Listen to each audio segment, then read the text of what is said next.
मेरे प्यारे भाइयों एवं बहनों, आप सभी का हमारे अपने YouTube चैनल कथा एवं उपाय में हार्दिक स्वागत एवं अभिनंदन है। आज हम आपके लिए लाए हैं श्रावण मास कृष्ण पक्ष की कामिका एकादशी का महात्म्य। आप लोग इस वीडियो को ध्यानपूर्वक अवश्य श्रवण करें। धन्यवाद। युधिष्ठिर ने पूछा, गोविंद वासुदेव, आपको नमस्कार है। श्रावण के कृष्ण पक्ष में कौन सी एकादशी होती है, उसका वर्णन कीजिए। भगवान श्री कृष्ण बोले, राजन सुनो, मैं तुम्हें एक पापनाशक उपाख्यान सुनाता हूँ, जिसे पूर्व काल में ब्रह्मा जी ने नारद जी के पूछने पर कहा था। नारद जी ने प्रश्न किया, भगवान कमलासन, मैं आपसे यह सुनना चाहता हूँ कि श्रावण के कृष्ण पक्ष में जो एकादशी होती है उसका क्या नाम है, उसके कौन से देवता हैं तथा उससे कौन सा पुण्य प्राप्त होता है। प्रभु यह सब बताइए। ब्रह्मा जी ने कहा, नारद सुनो, मैं संपूर्ण लोकों के हित की इच्छा से तुम्हारे प्रश्न का उत्तर दे रहा हूँ। श्रावण मास में जो कृष्ण पक्ष की एकादशी होती है उसका नाम कामिका है। उसके स्मरण मात्र से वाजपेय यज्ञ का फल मिलता है। उस दिन श्रीधर, हरि, विष्णु, माधव और मधुसूदन आदि नामों से भगवान का पूजन करना चाहिए। भगवान श्री कृष्ण के पूजन से जो फल मिलता है वह गंगा, काशी, नैमिषारण्य तथा पुष्कर क्षेत्र में भी सुलभ नहीं है। सिंहराज के बृहस्पति होने पर तथा व्यतिपात और दंड योग में गोदावरी स्नान से जिस फल की प्राप्ति होती है वही फल भगवान श्री कृष्ण के पूजन से भी मिलता है। जो समुद्र और वन सहित समूची पृथ्वी का दान करता है तथा जो कामिका एकादशी का व्रत करता है, वे दोनों समान फल के भागी माने गए हैं। जो ब्याई हुई गाय को अन्यान्य सामग्रियों सहित दान करता है, उस मनुष्य को जिस फल की प्राप्त होती है वही कामिका का व्रत करने वाले को मिलता है।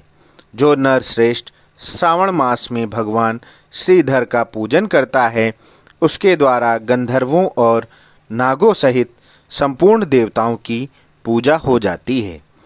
अतः पाप भीरु मनुष्यों को यथाशक्ति पूरा प्रयत्न करके कामिका के दिन श्री हरि का पूजन करना चाहिए। जो पाप रूपी पंख से भरे हुए संसार समुद्र में डूब रहे हैं, उनका उद्धार करने के लिए कामिका का व्रत सबसे उत्तम है। अध्यात्म विद्या परायण पुरुषों को जिस फल की प्राप्त होती है उससे बहुत अधिक फल कामिका व्रत का सेवन करने वालों को मिलता है। कामिका का व्रत करने वाला मनुष्य रात्रि में जागरण करके ना तो कभी भयंकर यमराज का दर्शन करता है और ना कभी दुर्गति में ही पड़ता है।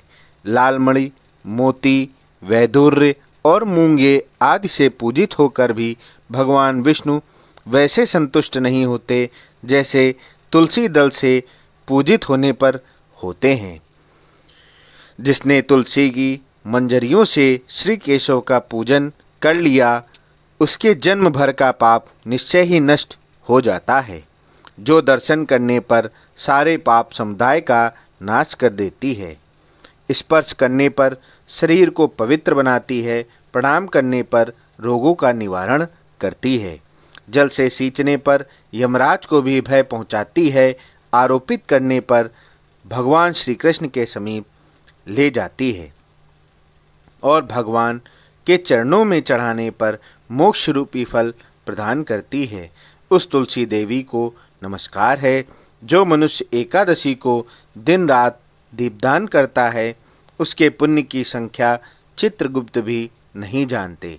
एकादशी के दिन भगवान श्री कृष्ण के सम्मुख जिसका दीपक जलता है, उसके पितर स्वर्गलोक में स्थित होकर अमृत पान से तृप्त होते हैं।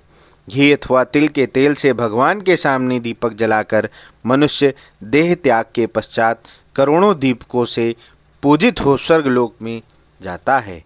भगवान श्री कृष्ण कहते हैं, युधिष्ठिर, यह तुम्हारे सामने मैंने कामिका एकादशी की महिमा का वर्णन किया है। कामिका सब पातकों को हरने वाली है, अतः मानवों को इसका व्रत अवश्य करना चाहिए। यह स्वर्गलोक तथा महान पुण्यफल प्रदान करने वाली है। जो मनुष्य श्रद्धा के साथ इसका महात्म्य श्रवण करता है, वह सब पापों से मुक्त हो श्री विष्णुलोक में जाता है। तो यह थी श्रावण मास की कामिका एकादशी का महात्म्य और कथा। आशा है कि आपको हमारा यह वीडियो पसंद आया होगा। मेरा आप सभी से निवेदन है कि आप इस वीडियो को अपने मित्रजनों एवं प्रियजनों को शेयर करना ना भूलें, साथ ही साथ कमेंट भी अवश्य किया करें। धन्यवाद। राधे राधे। जय श्री कृष्ण।